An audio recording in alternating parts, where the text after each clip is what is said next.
Hey guys, Mitch Taco Bell. I'm your host with Tall Tales with Taco.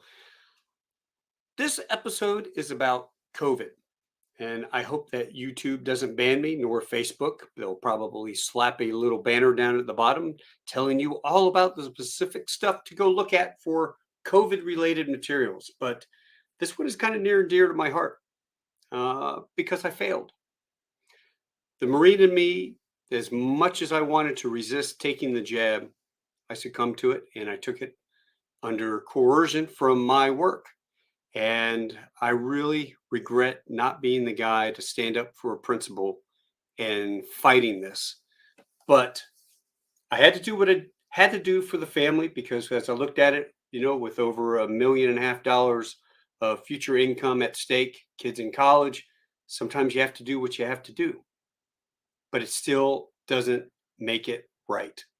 And today I have two professionals on who are going to join us today.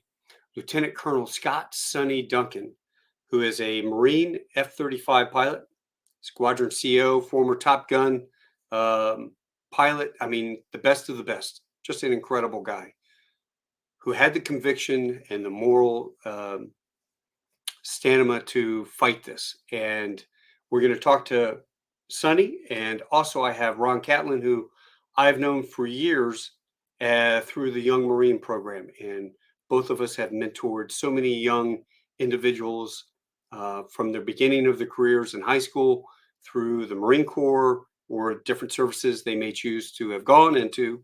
But his son is currently a Marine Corps aviator, we'll just say at a base somewhere in the United States as a flight student somewhere. And we'll leave it at that. But Ron is going to come talk as a vet and as the father of a child who is a son who is facing this dilemma. And without further ado, I'd like to bring Sonny on. And Ron, how are you guys? Oh, doing great, Taco. Thanks for having me, sir. Are you kidding, man? This is incredible. And first of all, Ron, thank you so much for giving me the introduction to Sonny, because without your connection, I wouldn't have made this. It's something that truly, as I told Sonny in emails, something that bothers me deep down, because we all proclaim as Marines that we have the conviction to stand up to stuff. And, I feel like I failed. And I know your emails were really nice saying, no, you didn't. You had to do what you had to do. But I feel like it. And that bothers me to this day, as my work told me, if you don't take the jab by a certain date, you will get fired. And they put proceedings in place, hearings from HR for fellow pilots. And basically we got up to that point, and I made that decision that night with my wife. I'm going to take the J&J because it's least offensive to me. I did that. My best friend at my airline, one number junior to me, he's a Coast Guard guy, Semper Paratus. He literally he said, no, I'm not taking it. And so then the mandate came, they extended it. Then they said, hey, you got to take it by January. He said, up yours, I'm not. And the day before he was to go into the office, meet with HR and be terminated, came out with the injunction saying that, no, you didn't have to take it. Mm. And he stood his ground, willing to lose $1.5 million of future income because of that. And to me, that I'm so freaking proud of him that he was willing to do that. But I looked at it also, what job would I be able to have after that? Because everybody would require it, right? So we've had if you don't have the jab, I can't hire you. I'm sorry. I have a very a skill set that is needed around the world. But if everybody requires it, what good is not participating? It's kind of, the biblical, when you talk about having the mark of the beast. If you don't have the mark of the beast, you can't do business. I mean, sort of, not to get biblical here, but I do feel that sometimes. So Taco, in your defense, Taco, I was actually laid off right as the whole COVID thing started.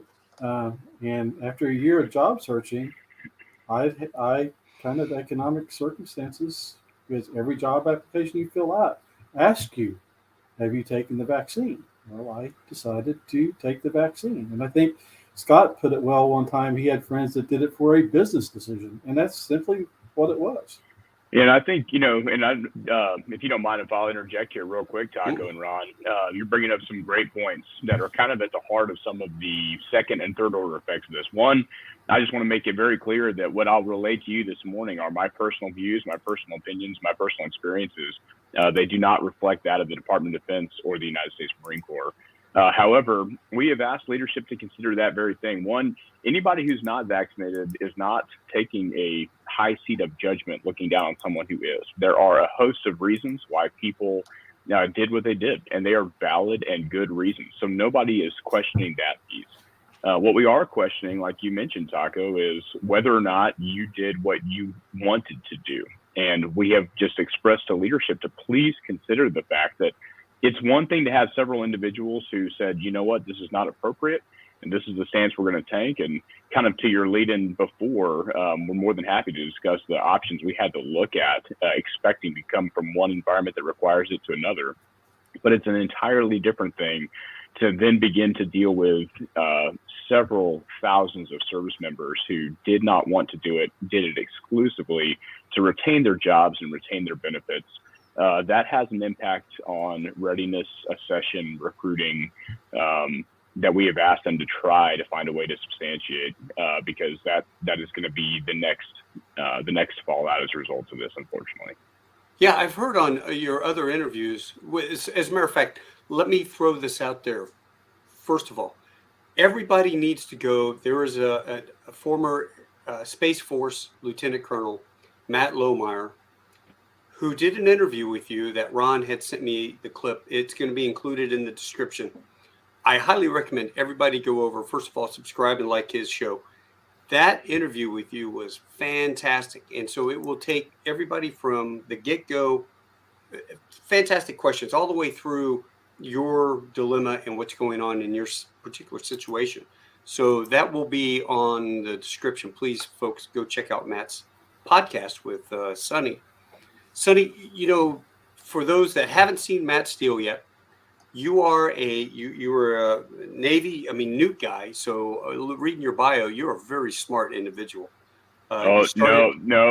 Yes, you are a smart individual. If you made it through nuke school, dude, I know. You can't lie to me. I know Andy Burchard. He's a nuke sub guy. So you made it through nuke school, and you probably somebody looked at you and said, "Hey, you need to go to college," and got you into school to get a degree, and you became a naval aviator. But then you saw the light, and you did an inter-service transfer to the United States Marine Corps, baby.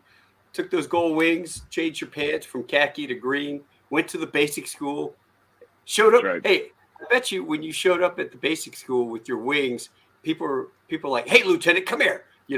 Let me take those wings off. You don't earn those wings." Well, actually, sir, I did. Did you ever have a situation like that? I had some pretty funny situations. I may have to set the story straight. You're pretty close, but there's some things in there that give me more credit than is due. One of the funny things, though, is yes, at the basic school, because the circumstances that we did a traditional inter-service transfer, it was not contingent on some of the contract options that were available to aviators at the time, because we did it before we started flight school. So it was actually really funny because I went to the basic school on the heels of several individuals who had different circumstances, and some of those individuals probably had different motivations. And unfortunately, those motivations came to light at the basic school, and not all of them ended up finishing. So it was when I came in, the first look, they're like, "Oh yeah, we've seen guys like you here before." And I think what was at the heart of our decision, really as a family for Jen and I, was that we wanted to be a part of the culture of the Marine Corps, and we were willing to offer up our flying and not fly again if it meant being a Marine. And because leadership knew that, that's how I think we got accepted for the inter-service transfer. And then when we were there at the basic school, it made TBS really an enjoyable experience. Yeah, because you didn't have to fight for a slot anywhere. You Fig Mac, I already have your air contract, but you just had to make sure you wear glasses when you're out doing night land nav. I paid the price for that one. I did not do that one time. I took a stick right to the left eye and thought, "Oh man, I'm in trouble now." But thankfully, that did not present itself as a problem later on. And so, later on, you become a Marine, you're an F-18 guy, and transition to the F-35, Top Gun. I mean, holy moly. You got to be the best of the best to get to Top Gun. So your career is stellar. And how many years do you have now total? I'm at 18 years and 11 months right now, sir. Dude, Taco or Mitch, man, sir makes me sound old, even though I got my wings in 91. I'll do the best I can, but you may have to smack me a couple times to get it straight. But I'll do the best I can, Taco.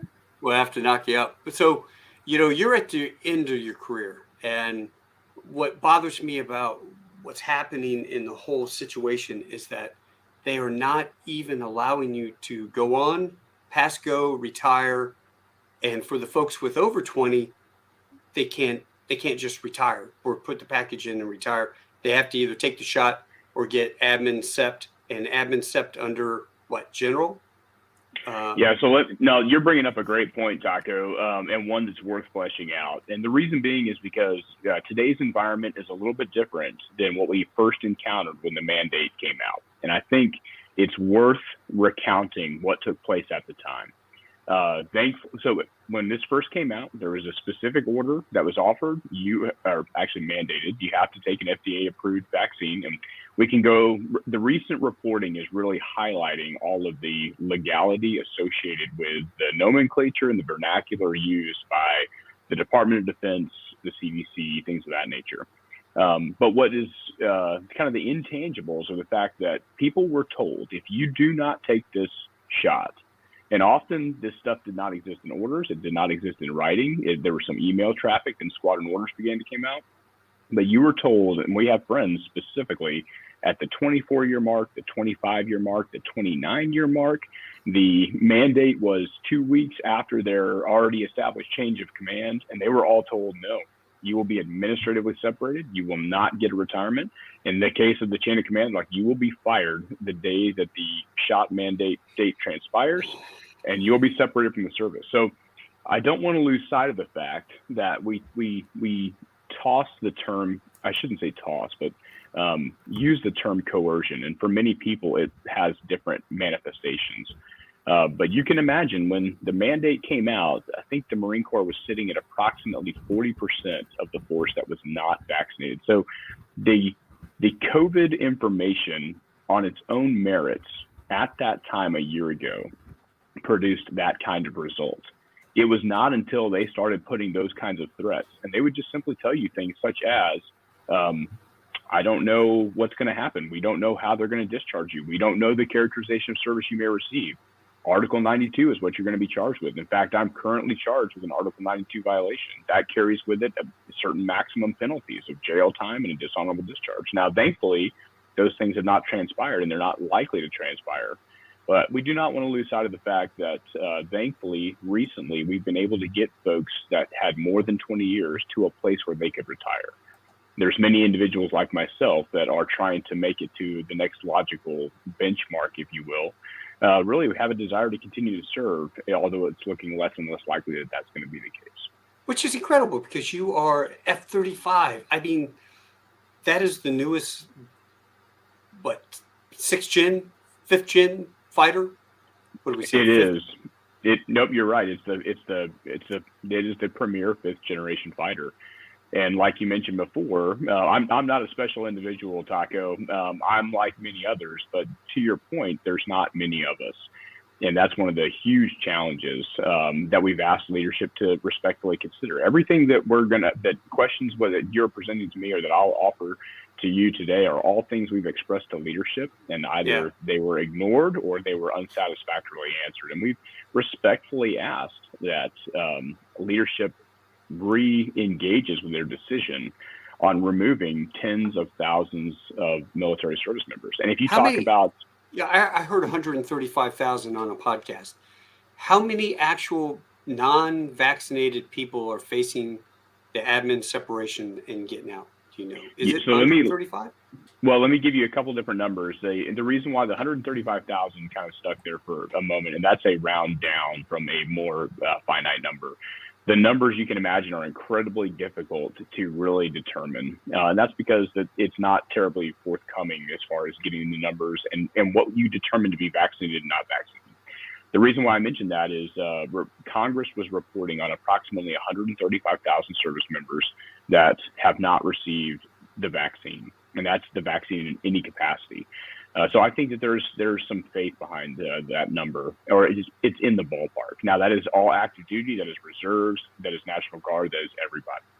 Now, one of the most recent reporting, however, and some of this was expressed in the Gateway to Freedom and some of the doctors that are the professionals that are managing this information.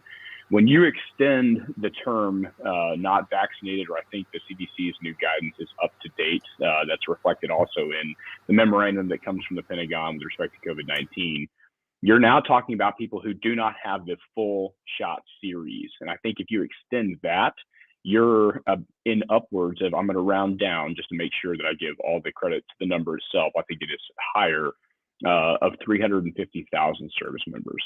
So when you take that number, that's the people who do not meet the definition of meeting the entire vaccination series. And we still have yet to find out what steps will be taken to determine what is considered quote unquote up to date. Well, so a year ago, the information was different. Nothing you could post on social media questioning Fauci or the vaccine or where it came from or the effects of the vaccine. Oh, if you got it, you won't transmit it. You can't get it from a vaccinated person, which you find out, yes, you can. All that stuff has changed. The data set has changed.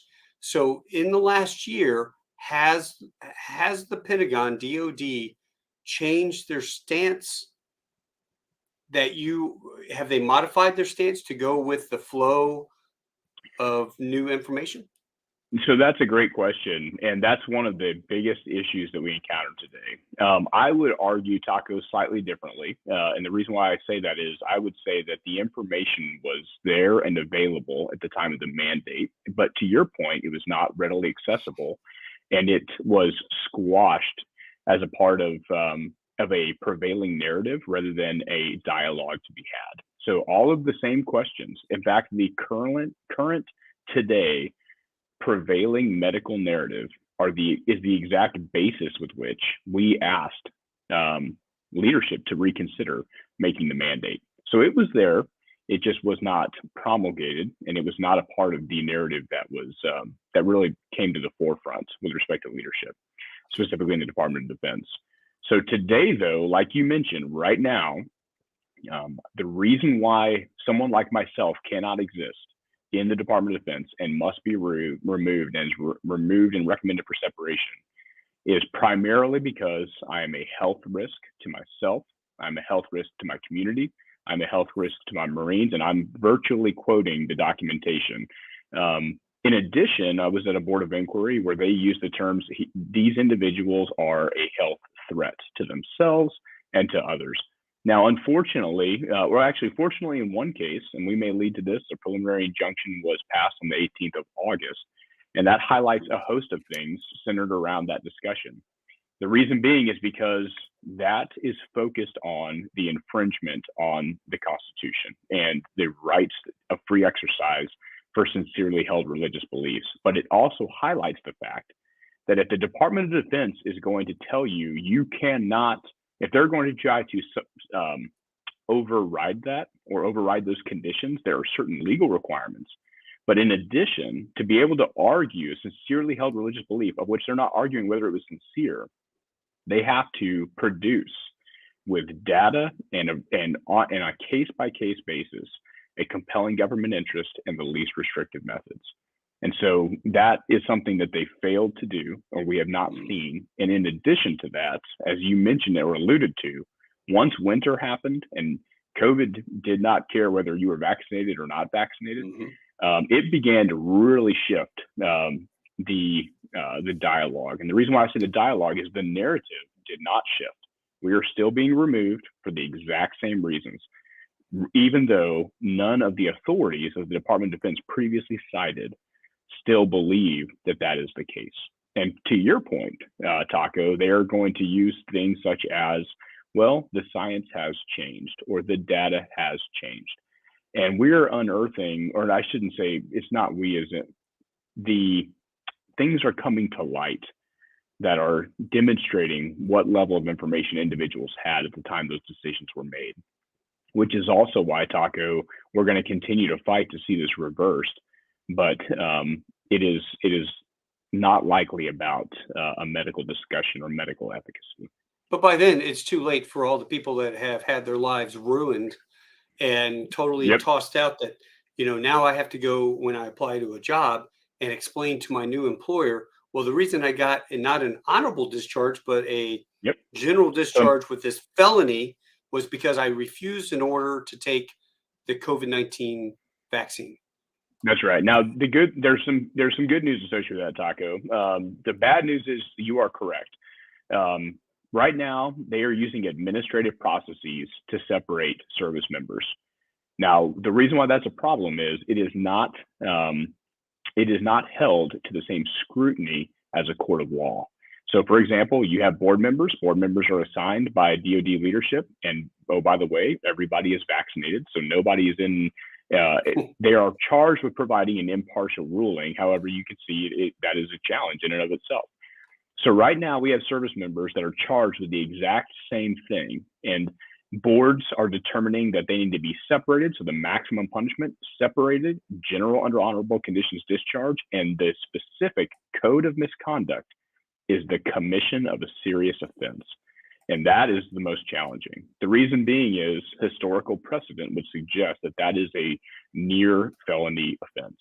So like you said, every employment opportunity, every higher education application, every time, or not every time, but often voluntary service are going to ask you those specific questions, and you have to highlight. In some cases, you're fortunate enough to have an explanation and somebody who says, you know what, I understand what you went through and I believe in that and I'm happy to support you.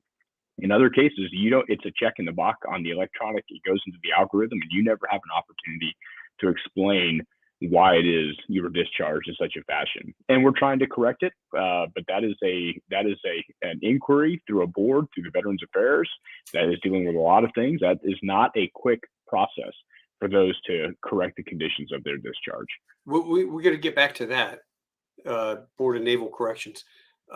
Definitely want to talk about that for a second. Ron, I want to bring you into the discussion because you have a son currently in flight school about to pick up captain. Already has. He's picked up captain.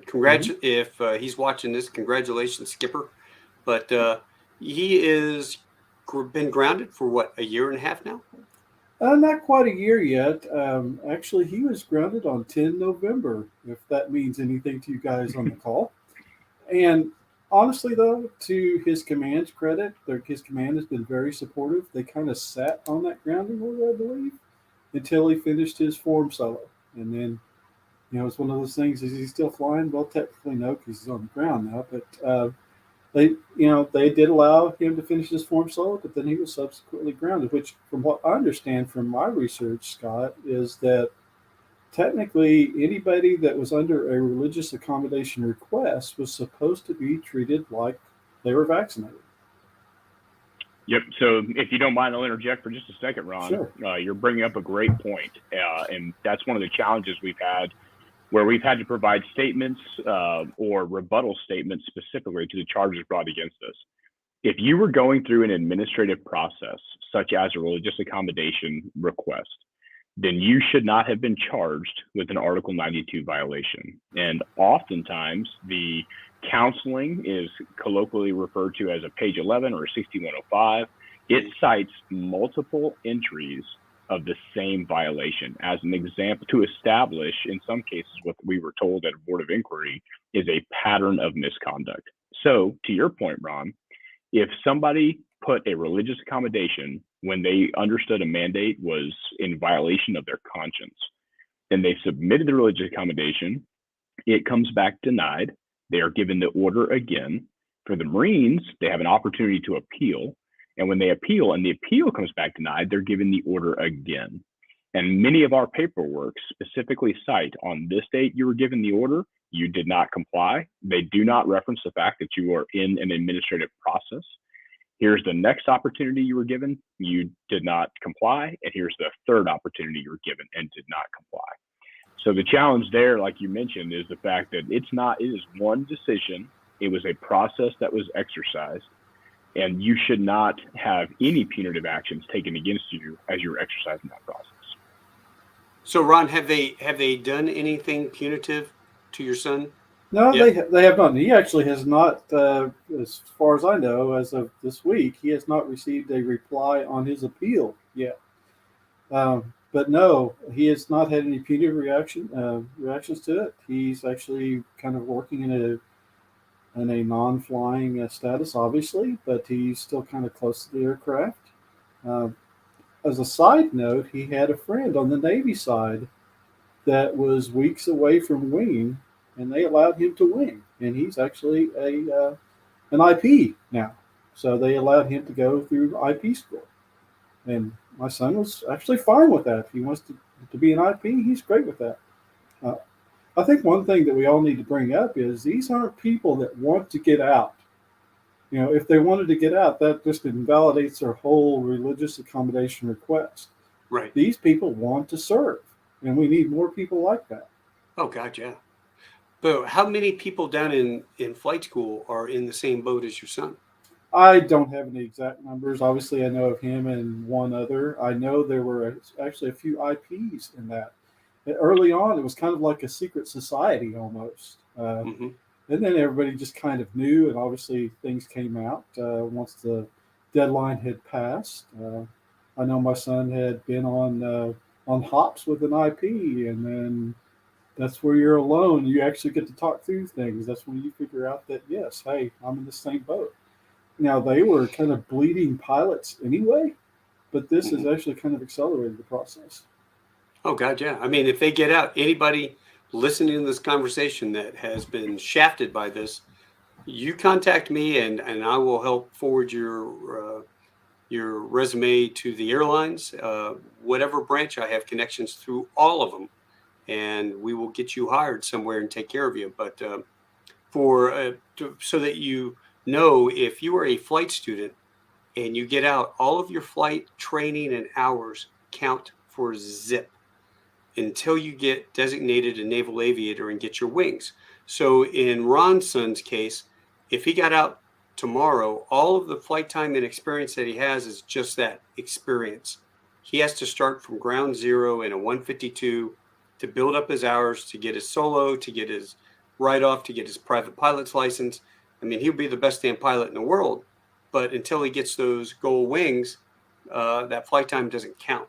So for a lot of people that are in that boat, it doesn't allow them to pursue a job. It will take longer to pursue a job once they get out. And of course, with that rating, I wonder if they get VA benefits.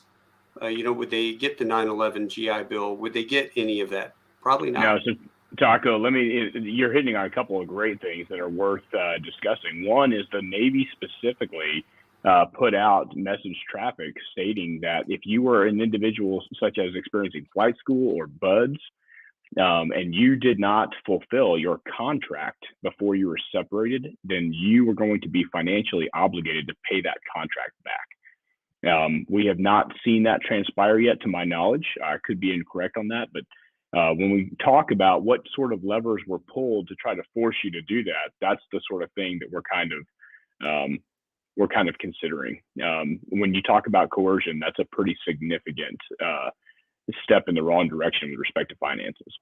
In addition, like you mentioned, the general under honorable conditions, it doesn't sound terrible, except for the fact that it was really FY 2022. That's the NDAA that was passed. So it was originally sent on the floor and presented with, if you are a COVID refuser, then you are, or if you're anywhere in the process and do not meet the inoculation, then you should have nothing but an honorable discharge.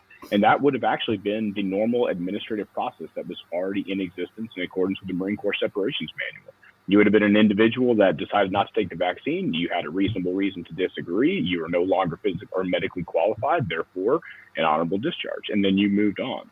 However, it did not survive its initial look on Congress, and then it came back through past both the House and Senate with either an honorable or a general under honorable conditions discharge.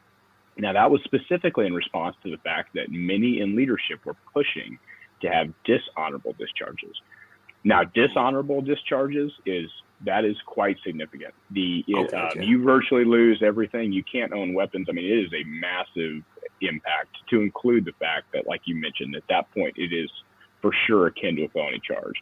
However, with a general under honorable conditions discharge, I want to highlight the misconduct is commission of a serious offense, which when you look at the description of that in the Marine Corps Separations Manual, you've got to do something considered to be quite significant. And that's generally what is reserved. We don't believe this falls in that category, especially for those individuals who submitted religious accommodations, who were determined to have sincerely held religious beliefs. But the general under honorable conditions discharge, you lose items. There's a host of things that you lose. Some of them are minor, some of them are more significant. And one of the more significant ones is the GI Bill. So if you're an individual that was potentially serving for an opportunity to have that benefit goes away with that discharge, or with that characterization of service. I do have a question, though. Even with an honorable discharge, you can have a separation code that's negative as well. So that is what, as another path that the military took in some services. One of the challenges, Taco, is you're going to see over the course of our conversation, and Ron is aware of this, every service does it slightly differently. And within those services, often you are at the mercy of the personality of your commanders. So there's such a wide variation in how this is being handled that is creating all kinds of consternation in the service.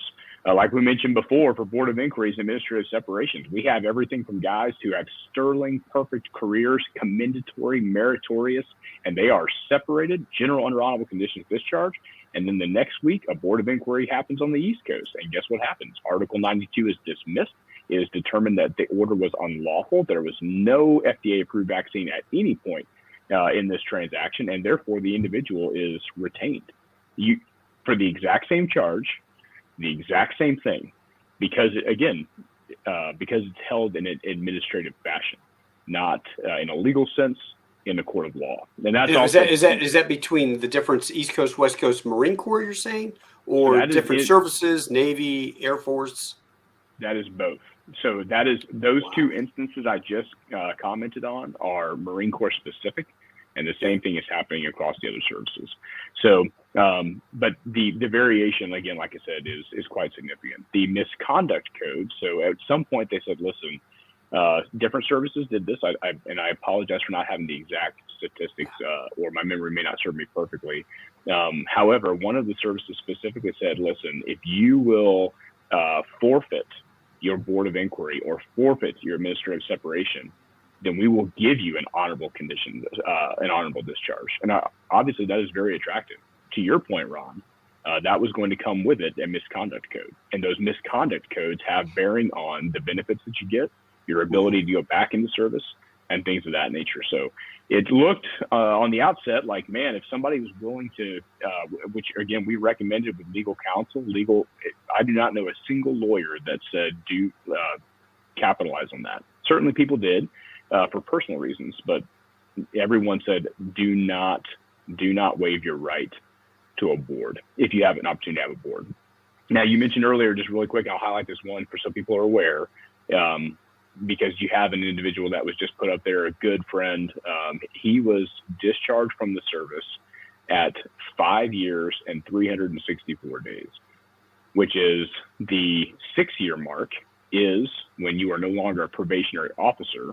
And if you're retained for 6 years, then you rate a Board of Inquiry.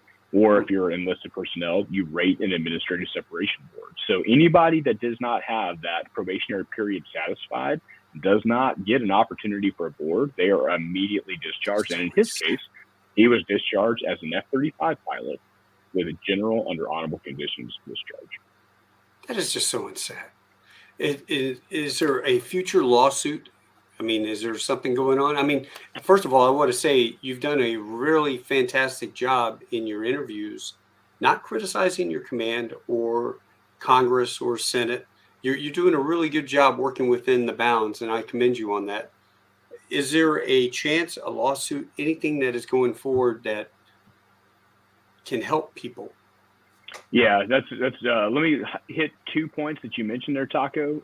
One is we do believe we have the responsibility to do this in an approach that is, or to remain above reproach in our process. And like you mentioned, we believe there is a path to reconciliation. So one, we believe there is action that is not too late. The sooner we can take action against it, then the less damage that is done. So that's what we're trying to continue. That's the reason why we're having these conversations. But absolutely, we believe and recognize that we still hold our leaders in very high regard. They're in very difficult positions, and we're trying to arm them with the best information so that when they make a decision, it is in fact to the benefit of the Marines or the service members that they lead. So that's a huge part of the message. Is done responsibly and is done with respect. But to your point, there are approximately 30 lawsuits and more are mounting. And I'm going to highlight a couple things here really fast, Taco, and I won't take up too much time on this particular point. But like you mentioned before, there are many facets to this. In fact, on the 18th of August, the preliminary injunction that Judge Meredith ruled on handles one of them. The preliminary injunction is very significant in the fact that now, if you're a Marine, and actually there's a previous injunction for the Navy, the Air Force, and the Space Force. So those services, if you have submitted a religious accommodation, you're anywhere in that process and have been determined to have a sincerely held religious belief, which was almost unanimous across the board, then they have to stop punitive action. But I want everybody to keep in mind that came from federal court. So that's not the service saying, you know what, guys, things have changed. We probably need to make some adjustments. That's not the case. This is, you are ordered to stop until this is heard in a sufficient and satisfactory manner in a court of law. So but the reason, what I really wanted to highlight here is the fact that you have a constitutional discussion, and I'm going to make a distinction between that constitutional discussion, meaning specifically Religious Freedom Restoration Act 1993, as well as the First Amendment of the Constitution, the opportunity, the free exercise of religion. So that's one. There is a legal conversation because the legal bleeds over not only to the constitutional component, but it also bleeds over to the medical efficacy. You have other lawsuits that are centered around the fact that we have been offered emergency use authorized drugs exclusively. In fact, we can highlight, if you'd like, here this last spring where we were offered quote unquote FDA approved Comirnaty. And then we were subsequently offered Novavax under emergency use authorizations again. So there's the legality of what we were mandated to take, what we were forced to take, as well as all the way up to the definition of the vaccine itself. The fact that this really fits the category of gene therapy, and it does not fit the category of the vaccine. So there are mounting lawsuits, and there's a couple things on that. One is individual plaintiffs have been assigned. There's hundreds of individuals in many of these. We have all been fighting to achieve class action status so that it protects every service member. And we are thankfully beginning to start to see some of the fruits of that labor.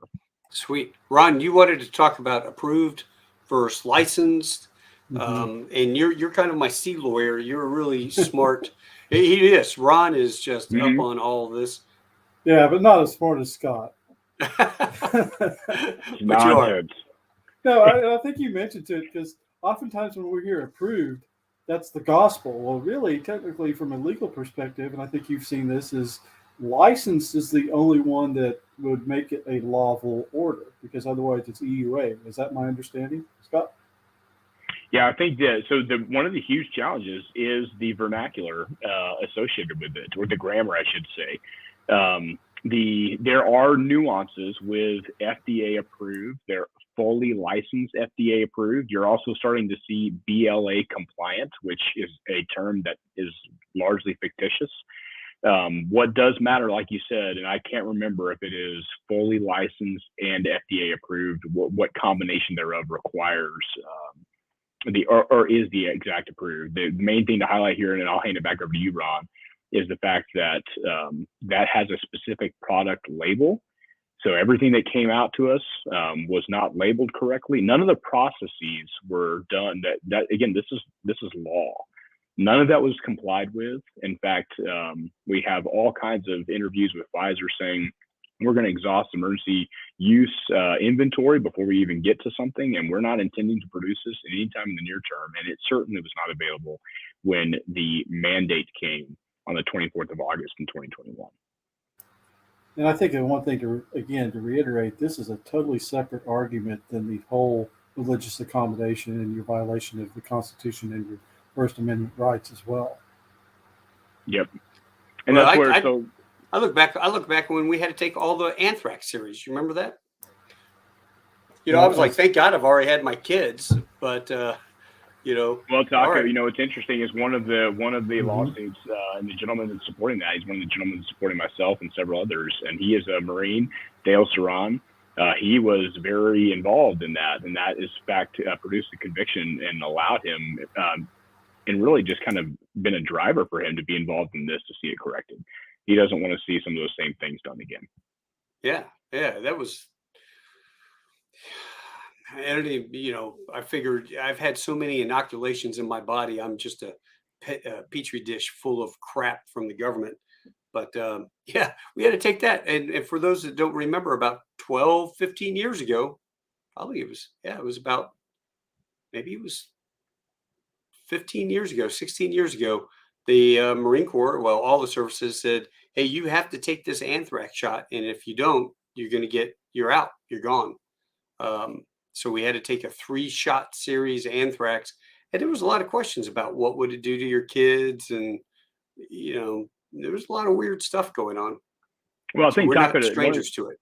Yeah, and to your point, this is not the first time. In fact, Dale Saran has written a book. I believe it's members of the Armed Forces against, or I'm sorry, it may be. Well, you know what? I don't want to quote the title. I can't remember it, but I think it may be members of the Armed Forces against the United States of America. But it is a fascinating book. It develops the history. Like you said, this is not the first time something like this has happened. And specifically, anthrax was the most recent case. One thing that is worth highlighting, again, that you mentioned is we did not have at the time of the mandate anything that was acceptable by way of clinical trials or things of that nature. So we bypassed some very specific things that would have that had been done in the past. So people often say, well, what's the difference between this and smallpox? And they bring up cases, the Massachusetts case that happened at the turn of the century. And when that happens, my argument often is, what is the same? Because they're not. We're talking about years of trials, years of interactions with human beings before this stuff was presented. In this case, all of that was bypassed in an expedient fashion, and that's a huge part of the problem. Yeah, if somebody wants to get the shot, I have nothing against them. You want to get the shot, great. But when you force me, and with threat of loss of job, forced me to take something that I don't want in my body. Where's all the people going, oh, my body, my choice? Nah, they're not there for us anymore. And then when you look at what's going on now, COVID is nothing more than a common cold going around the world again and again and again. And we'll shut down an entire ship because one case of COVID.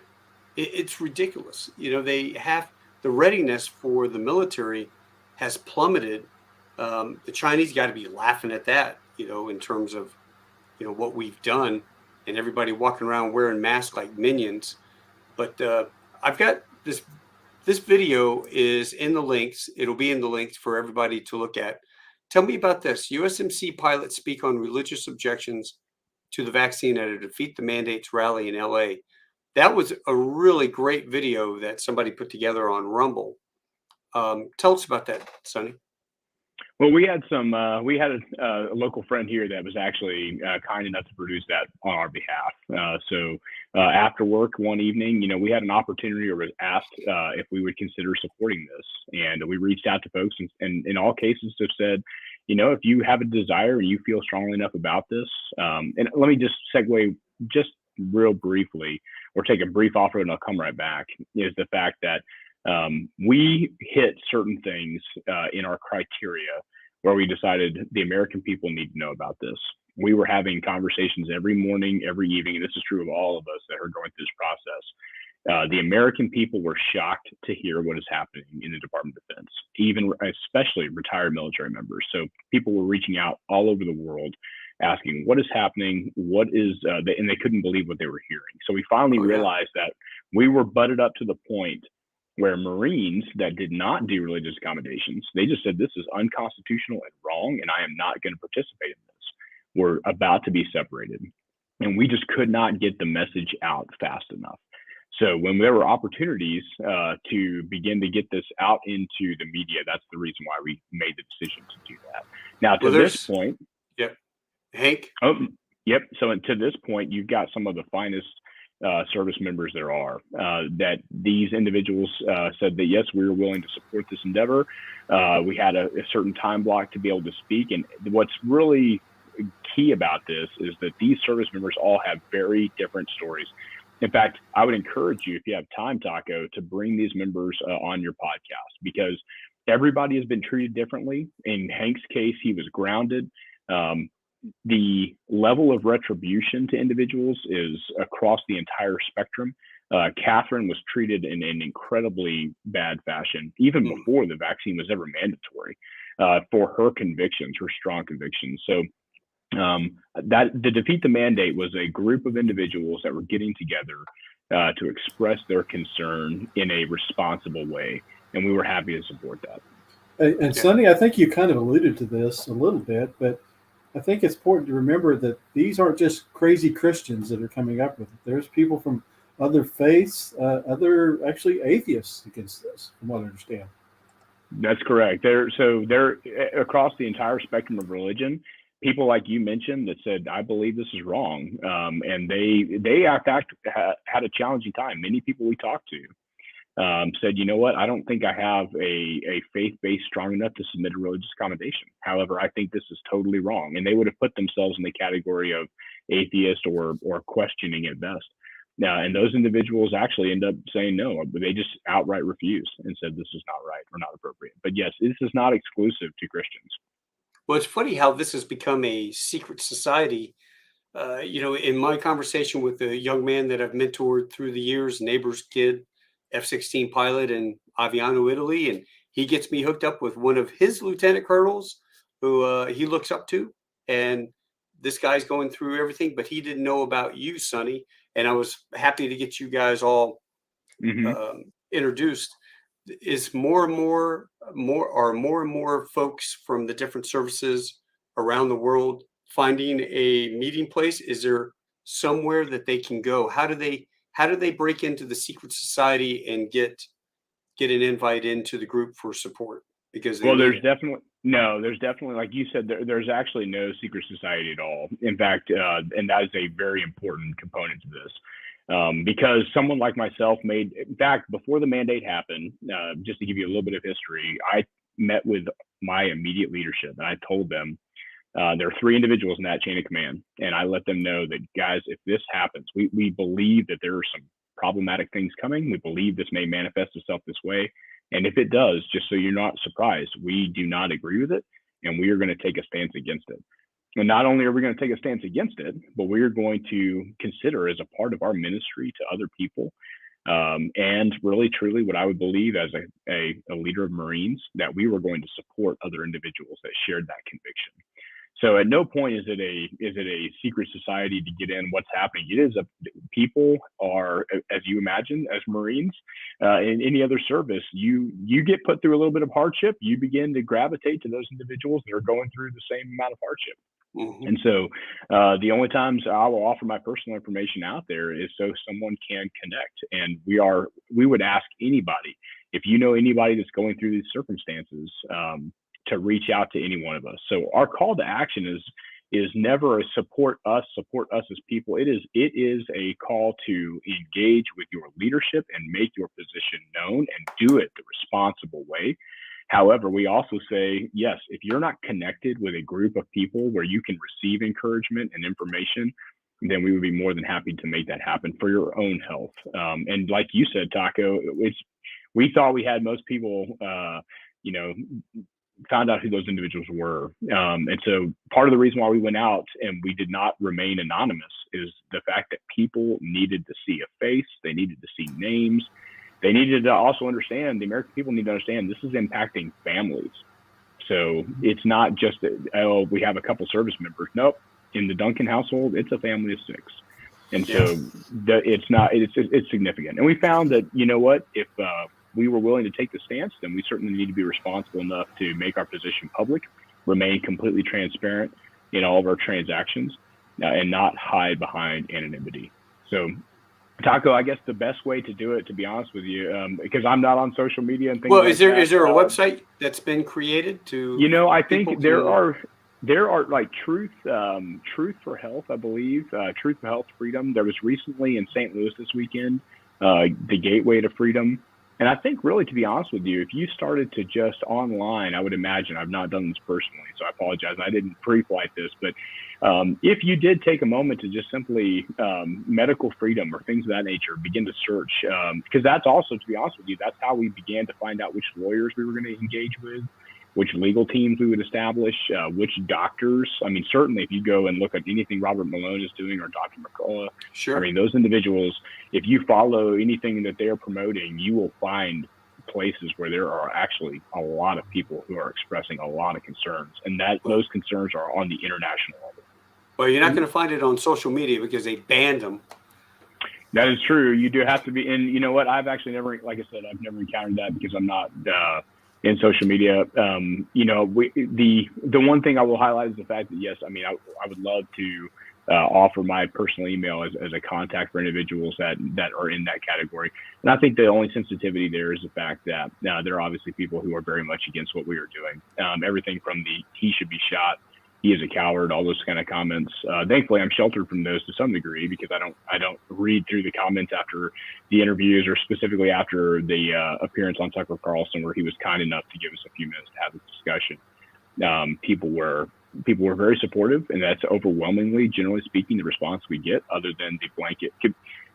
I mean, I can't tell you how many times I have conversations where people say, you know what, I believe what you're doing is the right thing. I'm just not willing to do it.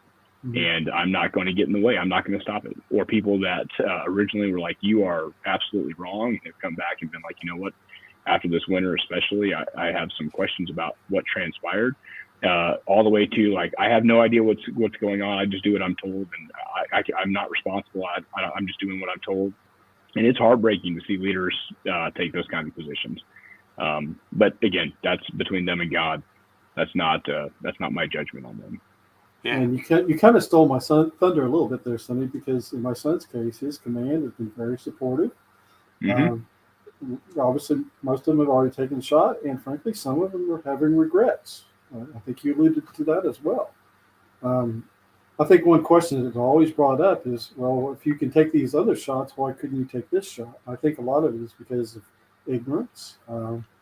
But I think people need to realize that doesn't really matter in the argument. If your conscience says you cannot take this shot and you've been approved as that being valid by a chaplain, then that should be the end of it. But unfortunately, it hasn't been. Yeah. And it's retribution that's being taken out on people that have given, I don't care if you've given 3 years, 6 years, one contract, 2 contracts, or a commission, and you have 19 years. To see you lose out in such a huge way because of this, the ramifications frustrate me. And to see Congress and the Senate, not helping push our leaders up there, General, CMC and everybody else right on down the line, into allowing accommodations. It's just so unsaid. Have you had COVID, Sonny? Well, a couple of things, Taco. I agree with your sentiment, but I do want to highlight there are several congressional leaders at the federal level and the state level who are very supportive. So, but like you have alluded to, they're like us.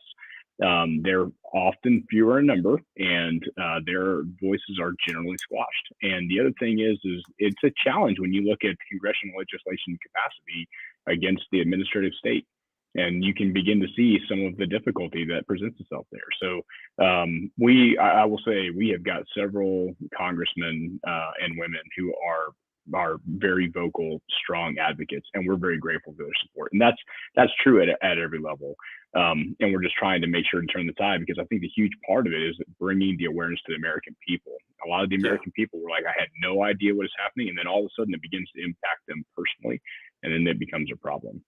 To your question, have I had COVID? Yes.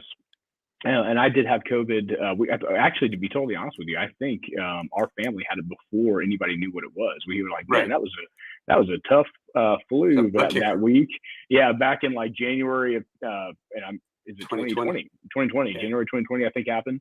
And it happened several local families here. Like, man, that was tough. That was rough. Yeah, I remember that. And then all of a sudden, 2 months later, oh my goodness, there's this thing out there. And none of what we're saying either, because we were accused of this obviously very early on. Like you mentioned, we're not anti-vaxxers. But there is a process. And if you're going to begin to present this in a mandatory fashion, those processes need to be adhered to.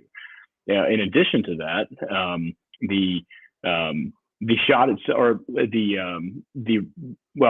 whether you're healthy, whether you're not healthy, like what category you fit in, all those things are items that have to be brought. So many. Yeah. So many. There's too much to dial down in on. But so we had that experience with COVID, and then probably a year later, we had another experience with COVID, and it went through our family. It was, I think, no kidding, it was an 8-hour process for each individual. So again, we're not saying COVID is not a real thing at all. It is, but it was not anything that was problematic, and it was really heartbreaking. I think that was one of the real challenges, was to go to work and to be told you're a health threat, obviously, and all these things. You shouldn't be around your leaders, your Marines, and we're watching fully vaccinated people have incredibly adverse reactions. I think it's also worth highlighting the fact that, my family, my wife's family they're medical professionals. And so again, they were not seeing what the narrative was putting forth. They had all kinds of problems and issues with what was being discussed. We were labeled a conspiracy theorist on so many occasions.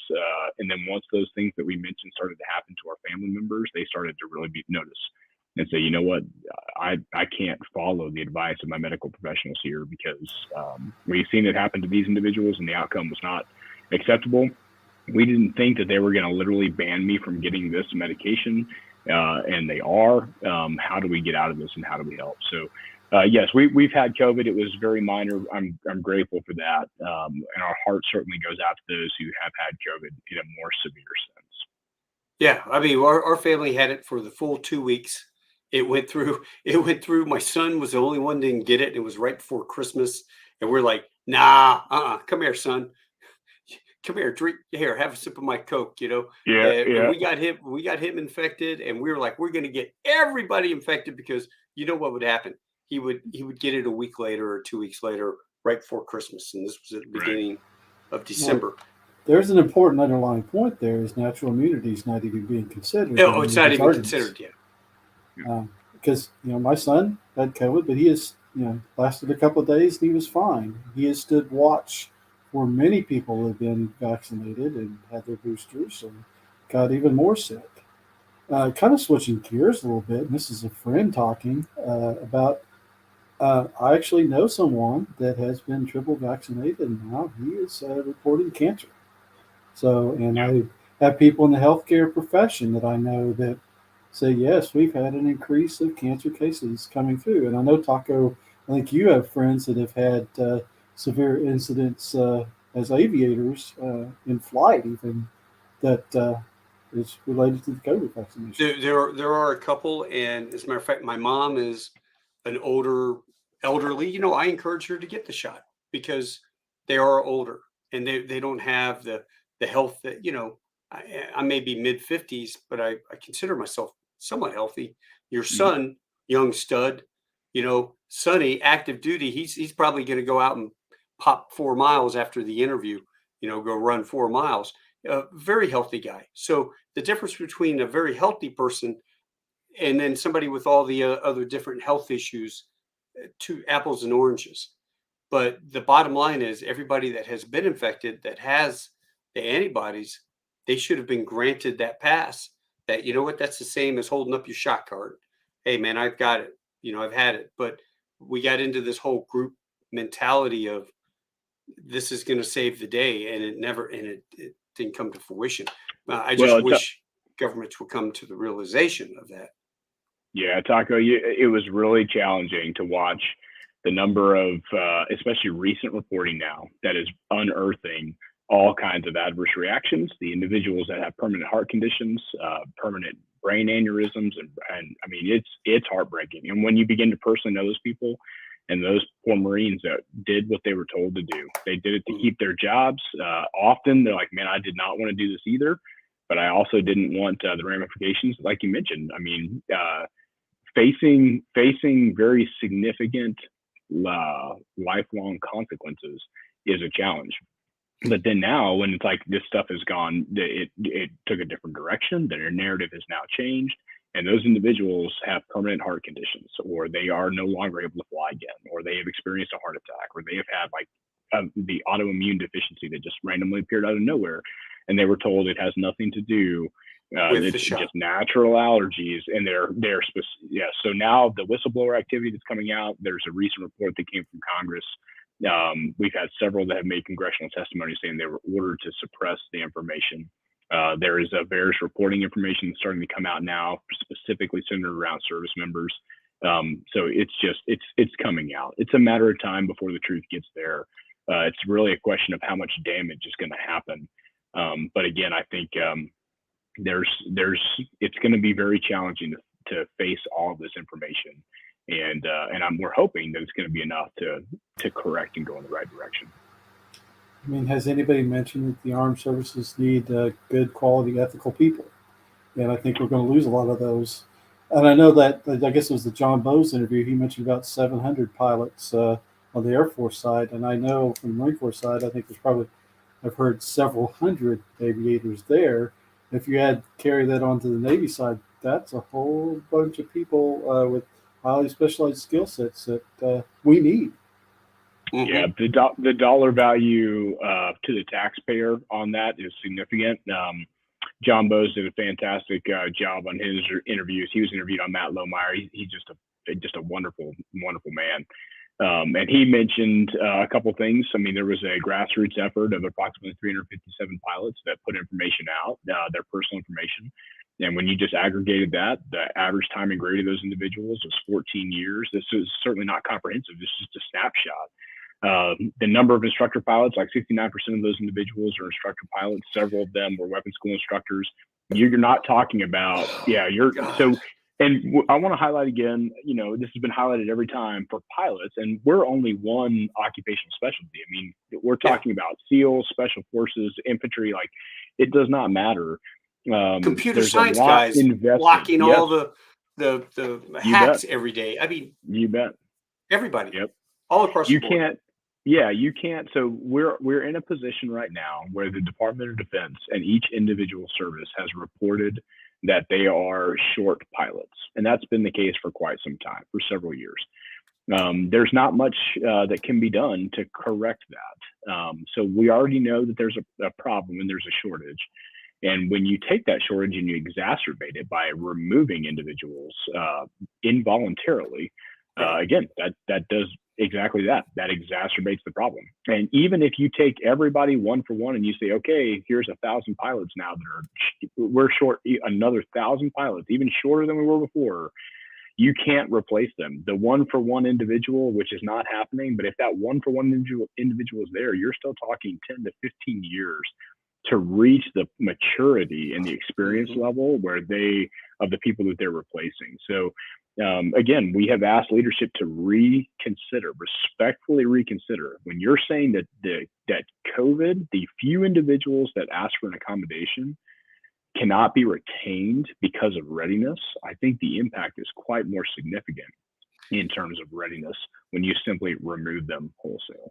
Is that more, do you think it's more of a, you know what, you're not listening to me, I gave you an order, by God, you're going to do it, and pride, not pride, but maybe a little bit of pride as a commander going, hey, if you don't listen to me, I'm going to make your life miserable, and you're going to pay the price for not obeying my order. Taco, I think every man, to be honest with himself, would say he struggles with pride. There's no doubt. So I do believe, unfortunately, today, if you ask the questions like we're presenting here, you are going to get met with a level of resistance. And that either comes in terms of I'm ignorant and I don't know what you're talking about. And so that's important because we get an opportunity to educate some of those individuals.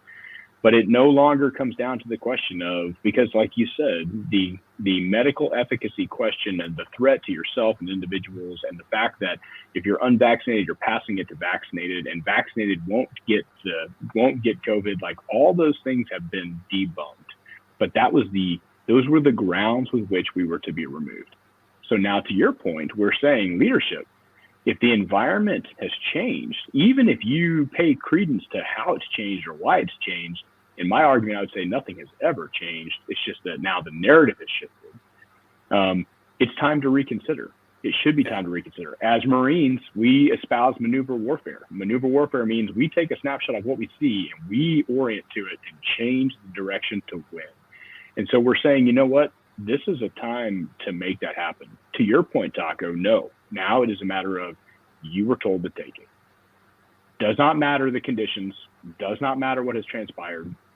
Does not generally matter if what they said was going to happen, meaning again, we can pull up quotes and videos of leadership saying, if you take it so you don't get the virus, take it so you don't get as severely sick, take it.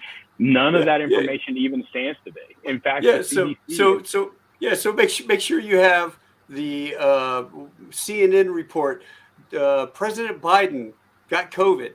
President Biden got COVID the second time, and President Biden's been inoculated 4 times with 1 million boosters.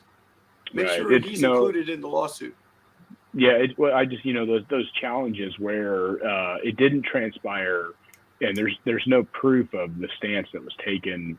It's just that's where we're saying, listen, I understand, and you know what though, let me make sure to make this clear to you. There are all different leaders across the board, and there are people who had a level of knowledge, I am sure, and I hope that they are going to be held accountable for that.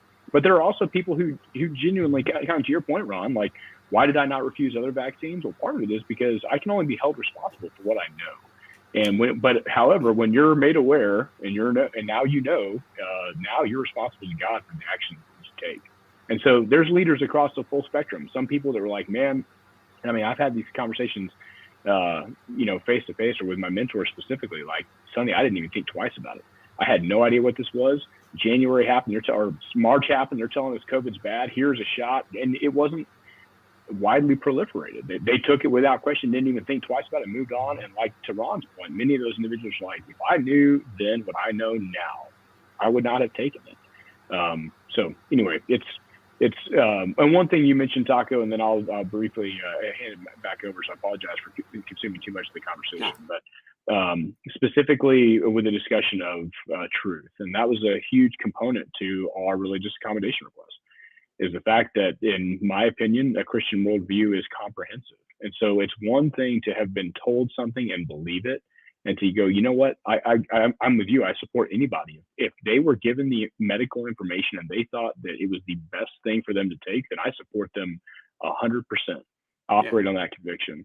One of the things I would challenge, though, and people have expressed serious concern, is they don't necessarily believe that they were handed the truth. And that is something I would challenge too. So meaning a huge part of this fight is to make sure that you actually were armed with the correct information to make a decision. And if that was not happening, or that did not happen, then that's a problem. Well, that's only going to come out through discovery or a court case. Correct. That's right. It's going to be years down the road and too late for all the people. I had a major that was 18 years, because nobody tells a guy, when you get off active duty, you got to stay in the reserves. And he had 2 unsat years. He didn't think anything of it. He got out as a captain. He got promoted to major and thought, oh, I made major. I can retire after 20 years.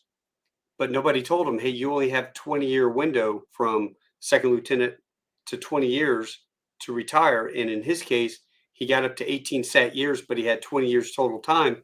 And the Marine Corps said, hey, thanks for playing, but retention board's not going to keep you. You're out. And he got released at 18 years. Well, 20 years total, but he had 2 unsat years, and nobody explained that to him. So it's a very tough thing to see people get burned like that so late in their careers, that they've given their blood, sweat, and tears, and 5 deployments over to Iraq or Afghanistan, and it just the enlisted and officer mix. As senior people, a lieutenant colonel, it's one thing. It's we're on the eve of our career type guys. Ron's son, a brand new young guy, less than 5 years, a staff sergeant with a young family who's getting forced out, a gunny who just looked at it and says, I don't trust this. They haven't told me anything that's true, that they're squashing the information. I can't get the truth out of anything to find out and do research on my own. Why should I take that? I don't trust it. Now he's getting forced out with 17, 18 years. It's unsat.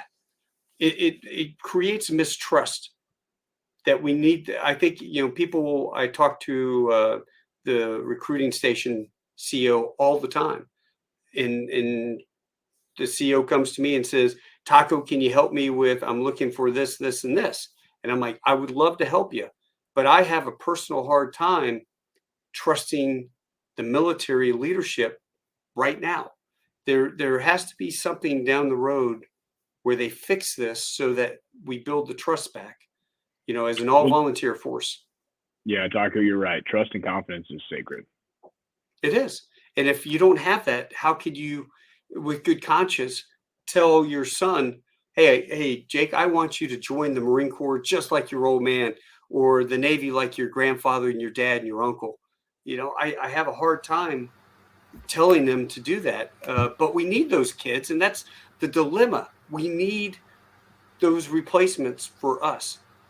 And right now it's so hard. If General Berger ever listens to my conversations, my old former OSO, sir, you have got to figure out a way to build trust back to get folks like me on board out there in the community trying to get new recruits, because I am having a hard time with this.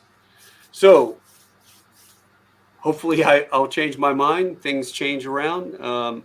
They can fix this situation. Scott, I can't thank you enough for coming out here. Ron, I can't thank you enough as well. I'm going to open it up. Any saved rounds that you guys want to put out there, because I've had you on for an hour and 15 minutes, and I didn't mean to keep you that long, but it's been a really engaging conversation that I'd like to come back, and I'll probably bring a couple more people on to talk as well. But Ron, do you have any saved rounds, sir? No, I think, again, just to reiterate, it's not that we're anti-vaxxers, and we're definitely patriots. My son is a patriot as well. People in the command have been very supportive, but I think for our futures, our sake of conscience, which liberty of conscience is a very important thing, I think this needs to be addressed. How about you, Skip? Yeah, no, well, yes, I just wanted to say thank you again for the opportunity to be here, because again, this is, I am one person, but I am standing here on behalf of tens of thousands of service members, and that's just service members, not to mention the larger component of society that did not agree with what was taking place. Just one comment, Taco, real fast too, as well.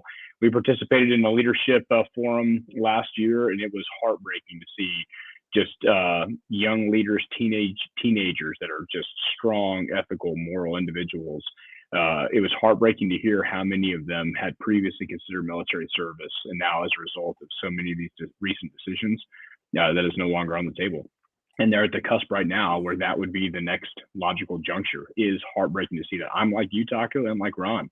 I want a strong service, even though the service is telling me we do not want you here anymore.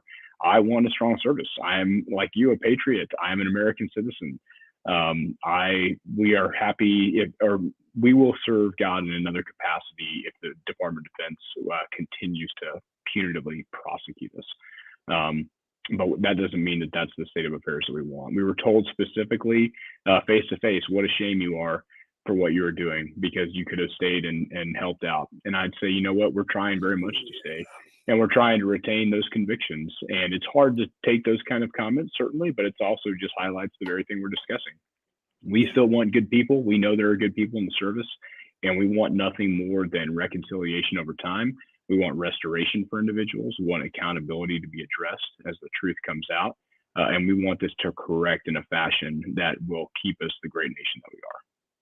Do you, so if pray that all this stuff changes and overnight General Milley or DOD as a policy come out and, decide that conscientious objectors or religious exemptions will be accepted and you continue on.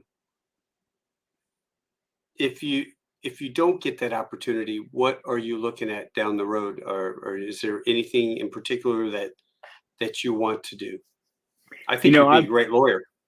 Well, thanks, Taco. I appreciate that. We have several things that because last fall when we were faced with the reality of this, we had to establish a contingency plan for everything from, what happens when I come out of jail and I come into an environment where everybody else requires this and I don't have it. So it was literally shaking hands with farmers and people saying, you know what, I will hire you. So we had to pave that way. What does that look like? All the way up to what happens if we are able to get whatever we want. So there's a host of things, Taco, that we're still praying about. And some of them are flying ventures, some of them are leadership consulting, some of them are subcontracting now opportunities that were not available that are now available, flying for the airlines like you mentioned. There's a host of things. I'll keep the companies at bay if you don't mind, just so that they don't face any kind of retribution for any of the comments that we've made. But yes, we're excited to take that next step. I think it's worth highlighting again that Ron mentioned. We did not want to leave the military. I was slated to be a commander of an F-35 squadron. We worked very hard to make that happen or to be competitive for that. We were on a completely different track, and now the military is wanting to make sure that we leave in a punitive fashion, and we don't desire that. So we're still calling for reconciliation. We're calling for restoration. But once the transition to civilian life happens, then we have some opportunities. Thankfully, we're blessed with those opportunities to move on to something else. Well, if you so desire and I can help you in any way, you're the first person I'm going to help. I mean, I'll help anybody, but you're the first. Taco. Yeah, Marines take care of Marines. True. And Ron, if your son, if it doesn't work out and he gets sent packing, I will do everything in my power to find scholarships, to get him his ratings, to get him flight instructor slot, to get him into a paying career down the road with commercial airlines. And we will make that happen ASAP. I pray it doesn't, and that he gets out into the fleet unfortunately as a mid-level captain. Yeah.